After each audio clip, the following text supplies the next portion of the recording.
नमस्कार दोस्तों, मैं हूं आपका होस्ट प्रसाद जादव। आपका स्वागत करता हूं एक और एपिसोड में रिव्यू माजा की। और इस एपिसोड में हम डेफिनेटली बात करने वाले हैं सिर्फ आयोनाइजर्स के बारे में, यानी कि आयोनाइजर्स कौन सा लेना चाहिए और आयोनाइजर्स लेते वक्त आपको क्या क्या बातों का ख्याल रखना चाहिए। तो जानने के लिए पूरा वीडियो ज़रूर देखिए, स्किप मत कीजिए, बिकॉज इसके अंदर बहुत ही इंपॉर्टेंट बातें आने वाली। अगर आप आयोनाइजर्स खरीदने वाले हैं तो इस वीडियो को ज़रूर देखिए। तो चलिए दोस्तों, स्टार्ट करते हैं। तो जैसे कि दोस्तों मैंने आपको स्टार्टिंग में बता दिया था हमारा आज का टॉपिक क्या होने वाला है। सबसे पहले बात यह है कि आयोनाइज़र क्या होते हैं और इनकी ज़रूरत हमें क्या है।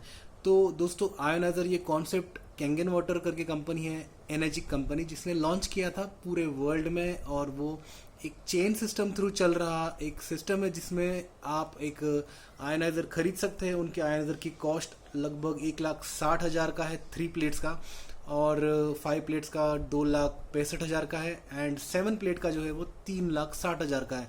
तो कंपनी जो है एनर्जिक करके कंपनी, जिसका कैंगन वाटर करके मशीन आता है, तो वो सबसे, अगर हम लोग कहें कि अगर हम लोग आयोनाइजर्स का रेटिंग करें, सबसे टॉप कंपनी अगर हम लोग कहें तो वो कैंगन वाटर ही है। और उसके जो प्लेट्स है वो बने हुए टाइटेनियम के, कोटेड है प्लैटिनम से। याद रखिए दोस्तों, टाइटेनियम के भी टाइप्स होते हैं, एक कमर्शियल ग्रेड होता है, एक मेडिकल ग्रेड होता है। और इसके अंदर जो है मेडिकल ग्रेड का टाइटेनियम यूज हुआ है। मेडिकल ग्रेड का जो टाइटेनियम है उसका जो प्योरेस्ट फॉर्म बहुत हाई होता है, प्योरिटी जो है ऑलमोस्ट 99.9% होती है, जिसकी वजह से जो आयनाइजेशन प्रोसेस में सबसे बड़ा हिंड्रेंस जो होता है, जब कोई भी चीज़ आयनाइज होती है तो उसके अंदर इलेक्ट्रोलिसिस होता है। और इलेक्ट्रोलिसिस कब इस्तेमाल जब भी किया जाता है तो उसके अंदर जो है इलेक्ट्रोप्लेटिंग जो है, यानी कि एक एनोड से कैथोड की तरफ जो है वो इलेक्ट्रॉन्स कैरी हो जाते हैं। तो अगर आप लो क्वालिटी का टाइटेनियम यूज करेंगे जिसके अंदर अडल्ट्रेशन होगा, इम्प्यूरिटीज होंगे, जैसे लेड होगा या जो भी होगा, क्योंकि हर एक मेटल जो होता है 100% वो एलिमेंट उसके अंदर नहीं होता है। अगर आप कॉपर भी माइन करके लाएंगे, उसको मेल्ट करेंगे, उसको जो भी प्रोसेस करेंगे, तो भी वो 99.9 प्योरिटी का बनेगा। 0.1 इम्प्योरिटी उसके अंदर हमेशा रहेंगे। यानी कि अगर आप ईटीपी ग्रेड कॉपर भी लेते हैं तो उसके अंदर 99.9 आपको मिलता है, 1% इम्प्योरिटीज रहते हैं। तो टाइटेनियम का भी ऐसा होता है, टाइटेनियम भी आपको 40%, 50%, 60%, 99.9% तक मिलता है। यानी कि आपको कोई बोलेगा हम लोग टाइटेनियम प्लेट से आयोनाइजर बना रहे हैं, तो उसका ये इम्पॉर्टेंट नहीं है कि वो टाइटेनियम पूरा उसके अंदर है। हो सकता है वो 80% का हो। वेरएज अगर आप कॉस्ट फैक्टर देखिए तो 99.9% वाला जो टाइटेनियम प्लेट है, that will be very much costlier. It is titanium is the costliest metal we can search for in terms. अगर आपको गोल्ड से भी कॉस्टलियर कुछ होगा तो वो टाइटेनियम होता है। तो अगर आप थोड़ा भी उसके अंदर इम्प्योरिटीज होगा तो वो काफ़ी अमाउंट तक सस्ता हो जाता है। तो बहुत सारे कंपनीज, वर्ल्ड में बहुत सारे कंपनीज है जो आयनाइजर्स बना रहे हैं, तो वो यूज़ कर रहे हैं टाइटेनियम। लेकिन क्या वो 99.9 प्योरिटी का टाइटेनियम यूज़ कर रहे हैं? प्लेटिनम कोटिंग कर रहे हैं। प्लेटिनम भी उसके अंदर कौन सा यूज़ हो रहा है वो भी इम्पोर्टेंट है। तो ये सब बातों की वजह से आपका, जैसे मैंने कहा, आयोनाइजेशन के अंदर क्या होता है, एक एनोड से कैथोड या कैथोड से एनोड तक जो ट्रांसफर होता है, उसके अंदर जो है मेटल्स अगर आपके ड्रिंकिंग वाटर में आ जाए तो आपको वो एज गुड एज पॉइजन का काम कर सकता है। अगर टाइटेनियम इटसेल्फ अगर वो पानी के अंदर मिक्स होके आ जाए तो you are slow poisoning yourself. तो इसीलिए आप कभी भी आयोनाइजर ले रहे होंगे तो ये बात ध्यान में रखिए कि आप एक अच्छा, जैसे मैंने कहा कैंगन वाटर का है जो ट्रस्टवर्दी है, और उन्होंने पूरा ये कहा है कि जो उनका जो टाइटेनियम प्लेट्स है वो पूरी तरह से सेफ टू यूज़ है 100%। और वो बने हुए मेडिकल ग्रेड से, तो आप उसे कंज्यूम कर सकते हैं, सेफ टू यूज़ है। सिमिलरली बाकी की कंपनीज हैं जो क्लेम करते हैं कि उनका आयोनाइजर जो है वो 99.9% ऑफ टाइटेनियम प्लेट्स का इस्तेमाल कर रहा है। उसके अंदर लोग आजकल तो ऐसा है कि 11 प्लेट्स, 15 प्लेट्स, 17 प्लेट्स ऐसे भी आयोनाइजर्स आपको मिलते हैं। लेकिन इतना ज़रूरी है कि आपको मैं आपको एक सिंपल प्रिंसिपल दे देता हूँ। अगर आप 3 से 4 लोग हैं तो आपको 3 प्लेट आयोनाइजर्स, 3 लोग के फैमिली के 3 प्लेट आयोनाइजर्स इट्स सफिशिएंट। अगर आप चाहते हैं कि आपको जो हायर जैसे 7 प्लेट आयोनाइजर होता है, 7 प्लेट आयोनाइजर्स का जो पानी है उसका ORP 48 आवर्स तक रहता है। वेयर आपका जो 48 आवर्स तक हम लोग पानी को स्टोर करके रखेंगे तो भी उसका ORP नेगेटिव में रहेगा। स्टोर करके रखेंगे इन स्पेसिफिक कंडीशंस, अगर आप उसको सील पैक बॉटल में पैक करके रेफ्रिजरेटर में रखते हैं तो। अगर आप उसको ओपन में रखते हैं तो it will go off within 3 to 4 hours maximum.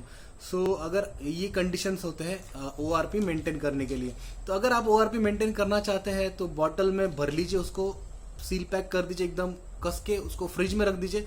आपका कोई भी आयोनाइजर का पानी मिनिमम 8 to 10 आवर्स तक रहेगा अगर आप रेफ्रिजरेट करते हैं तो। और कैंगन का जो है, जो सबसे महंगा मशीन है 3,60,000 का, जिसके अंदर 7 प्लेट्स है, सबसे ज़्यादा उसके अंदर आयोनाइजेशन होता है, सबसे ज़्यादा हाइड्रोजन कंटेंट जो है पानी के अंदर उसके अंदर मिलता है। लेकिन अगर आप ये भी लेंगे, 3 प्लेट मशीन भी लेंगे तो भी थ्री पीपल्स के लिए इट इज़ इनफ। जो ORP उसके अंदर आपको आराम से -300, 400, 500 तक भी मिल जाता है। हाइड्रोजन कंटेंट भी उसके अंदर आपको मैक्सिमम, अगर आप आयोनाइज करते 9.5 का पानी, उसके अंदर आपको 600 हाइड्रोजन मिनिमम तो मिल ही जाता है। मिनिमम 600 हाइड्रोजन कंटेंट आपको मिल जाता है। तो आप ऐसा कोई ज़रूरी नहीं है कि इतना ही हाइड्रोजन कंटेंट होना चाहिए। सबसे high amount of hydrogen content हो सकता है 3000 ppb, जो हम लोग कहते हैं highest amount of hydrogen consume करने के लिए 3000 ppb इज़ इनफ। अगर आप 3000 ppb का हाइड्रोजन कंज्यूम करते हैं तो that is very much good for your health. But आज के इसमें 3000 ppb बहुत ज़्यादा है। तो सिर्फ ppb रहना ज़रूरी नहीं है, उसका पानी के अंदर जो डिजॉल्व होना वो भी इम्पोर्टेंट है। जैसे कि हम लोग कैंगन वाटर देखते हैं, जब पानी निकलता है वो पूरा का पूरा कलर उसका चेंज हो जाता है, ऐसा सॉर्ट ऑफ थोड़ा सा हेजी कलर हो जाता है। तो वो एक्चुअली हेजी कलर हाइड्रोजन की वजह से होता है, जो उसके अंदर पूरी तरह से डिजॉल्व है पानी के अंदर। तो वो आपको 3 प्लेट में भी देखने को मिलेगा वो, और वो आपको 7 प्लेट में भी देखने को मिलेगा। तो हाइड्रोजन कंटेंट मेन होता है। तो अगर हम लोग 3 प्लेट का भी मशीन लेते हैं तो आप उसे आराम से इस्तेमाल कर सकते हैं 3 से 4 लोगों के लिए। पानी आपको बस इतना ही कि ज़्यादा देर तक आप स्टोर नहीं कर पाएंगे। आप उसको जैसे, अगर सबसे बेस्ट होता है आप आयोनाइजर ऑन कीजिए, ग्लास भरिए और पी लीजिए। स्टोर करने की ज़रूरत नहीं है। दूसरी बात आयोनाइजर्स के बारे में बताना चाहता हूँ।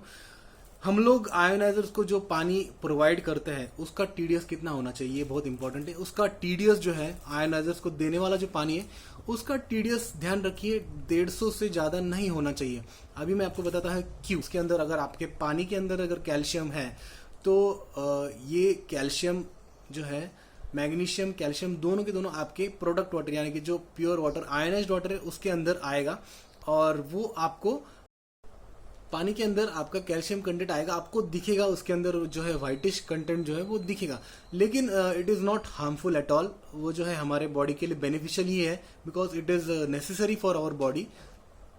तो अगर उसका आपका कंटेंट जो है, आपका जो TDS जो है पानी का, वो अगर 150 से ज़्यादा होगा तो आपके पानी के वजह से जो है वो इलेक्ट्रोड्स के ऊपर वो कैल्शियम डिपॉजिट होना शुरू हो जाएगा, और जो प्लेट्स हैं उनको फ्रीक्वेंटली क्लीन करना पड़ सकता है। अगर ज़्यादा खराब हो जाए तो वो खराब भी हो सकते हैं। तो इसीलिए पानी का TDS हमेशा 150 से नीचे रखेंगे तो आयोनाइजर्स के लिए भी अच्छा है और वो पानी हमारे बॉडी के लिए भी अच्छा है।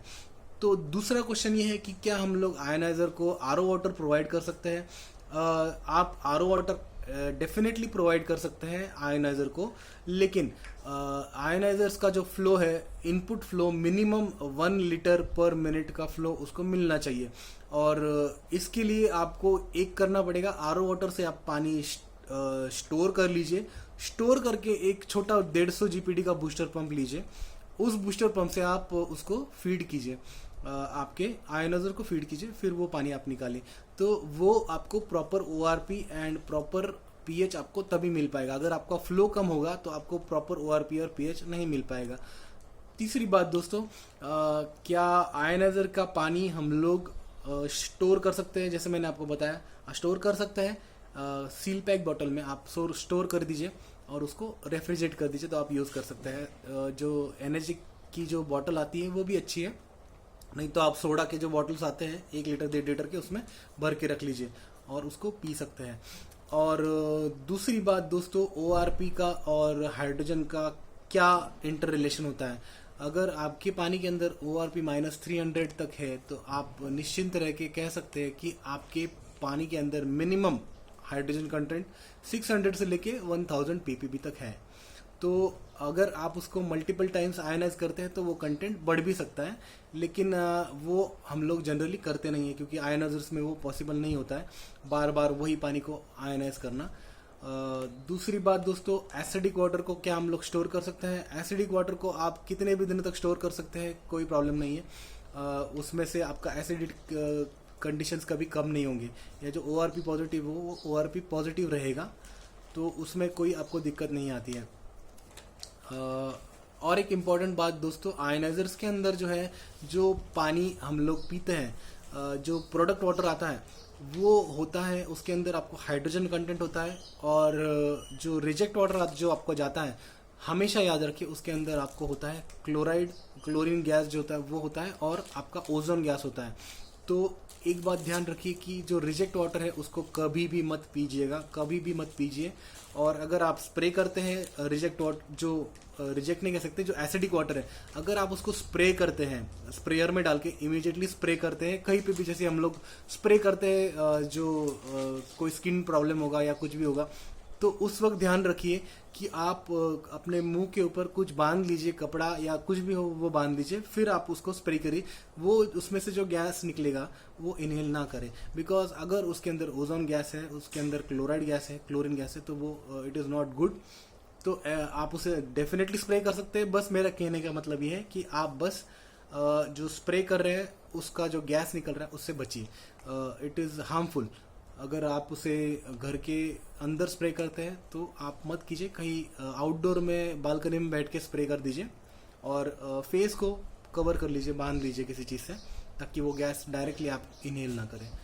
और जब तक आप स्प्रे कर रहे हैं तभी, बिकॉज स्प्रे करते वक्त जो एटमाइजेशन होता है, जब स्प्रेयर में से जो स्प्रे होता है तो एटमाइजेशन ज़्यादा होता है, और ओजोन गैस और क्लोरीन गैस अगर उसमें होगा पानी के अंदर, और वो रहता ही है, बिकॉज दिस इज साइंस। अगर आप हाइड्रोजन सेपरेट कर रहे हैं तो ऑक्सीजन कहाँ जाएगा, और ऑक्सीजन जब एक जगह पे एक्यूमुलेट होता है तो वो 3 एटम्स में मिक्सअप हो जाता है, जो ओजोन गैस बन जाता है, O3 जिसे बोलते हैं। तो this is science and this is going to happen, because that's how nature works. और अगर आपके पानी के अंदर क्लोरीन है तो वो डेफिनेटली आपके रिजेक्ट या एसिडिक वाटर के साथ में आएगा, तो वो क्लोरीन गैस फॉर्म में आएगा। तो ये भी आप ध्यान रखिए, और ये बहुत इंपॉर्टेंट है, और मैं चाहता था कि ये बात आप सबसे शेयर करूं। अगर आपको ये वीडियो अच्छा लगा तो ज़्यादा से ज़्यादा शेयर कीजिए, आयनाइजर्स लीजिए, और बिल्कुल टेंशन लेने की बात नहीं है, लेकिन अच्छी कंपनी का लीजिए। मैं किसी भी कंपनी को प्रमोट नहीं कर रहा हूँ, but I am trying to say that don't go for cheap ionisers, because उसके अंदर अगर उन्होंने स्टेनलेस स्टील के प्लेट्स डाले, आजकल तो by god I tell you इतने चीप आयनाइजर्स मिलते हैं, 10,000 12,000। Don't go for that, because उसके अंदर टाइटेनियम होना इम्पॉसिबल है, होगा तो भी वो एकदम लो ग्रेड का होगा, जो it is creating poison for you. So better way आप थोड़ा सा अच्छा रेप्यूटेड कंपनी का कोई भी जो है NSF सर्टिफाइड हो या जो भी मेडिकल ग्रेड सर्टिफाइड हो, वही आयनाइजर इस्तेमाल करें। डोंट फॉल फॉर ट्रैप्स, और stay healthy, stay wonderful. Thank you for watching, take care, bye bye, जय हिंद।